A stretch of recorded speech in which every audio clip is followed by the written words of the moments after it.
Subscribe the channel for latest updates. Press the bell icon.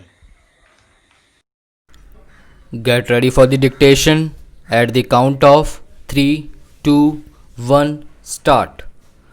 I have felt that the approach to these questions has been marred by strong language, by direct or indirect reproaches, and by the running down of this group or that.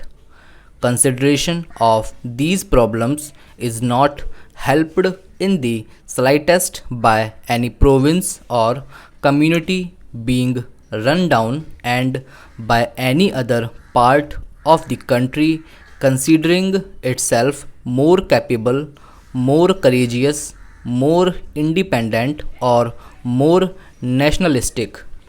We are all here as members chosen by some constituency or other in India. Naturally, we are interested in that constituency. But I submit that we are much more. I am not here merely as member for the eastern part of Allahabad district. I consider a member of parliament to be a member for India.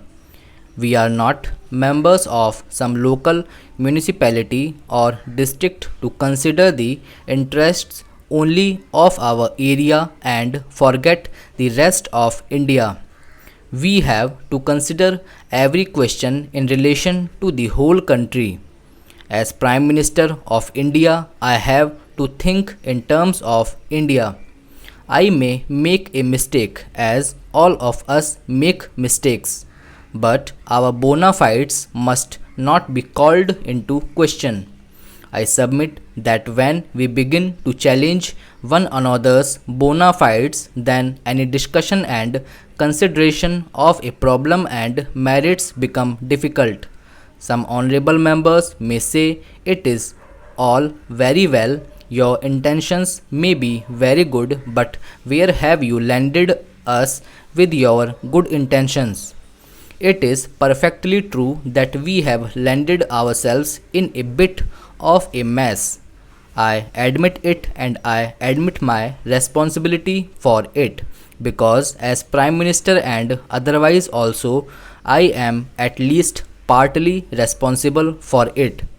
I do not wish to run away from it. It sometimes happens that in trying to avoid one difficulty, we land in another. In regard to Bombay and Maharashtra, we varied previous decisions on several occasions. Each time we varied it, we landed in a fresh difficulty.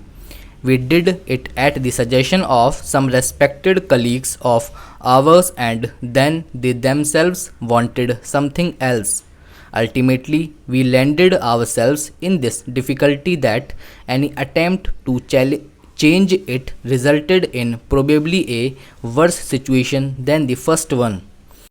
The Honorable Member Shri Deshmukh said he preferred a city-state formula to the present state of affairs. So did we, and that was our first decision for us.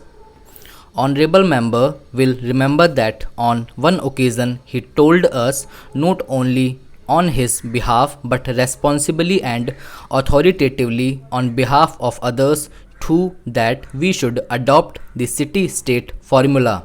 We adopted it, although we had come to some other conclusion because we were anxious and eager to please. But not 48 hours had passed when we were told, no, go back upon that, we won't approve that.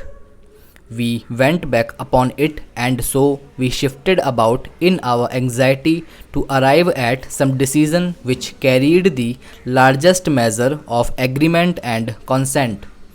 The Honorable Member referred to what he called two crucial decisions which were taken without consultation.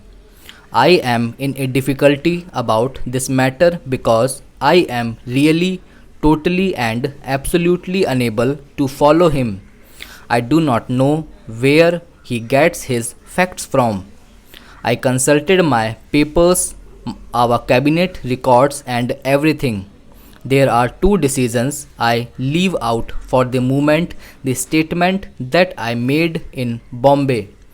The first decision was taken, I may say, absolutely and emphatically with the consultation of everybody and my colleagues in the whole cabinet.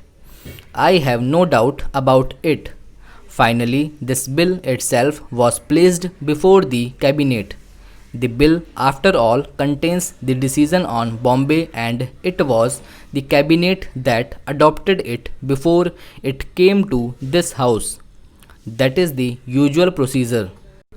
I do not understand how anyone can say, unless he is forgetting all this, that this decision was adopted without consultation.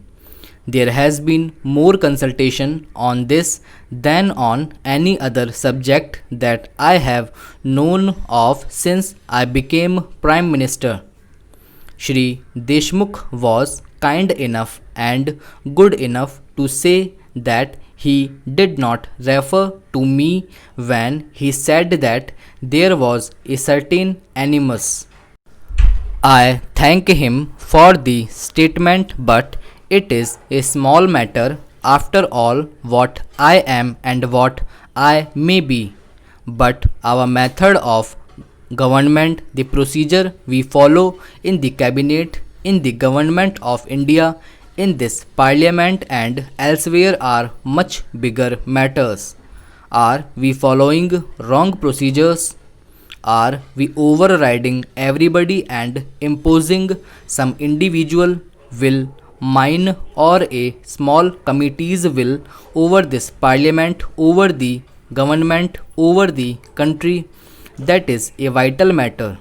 It is more vital than I say this whole state's reorganization bill. If we go wrong, how are we to function? It is a serious charge the honorable member has made. It is not easy to reply to it and to justify my own conduct, but I feel he has not assured justice.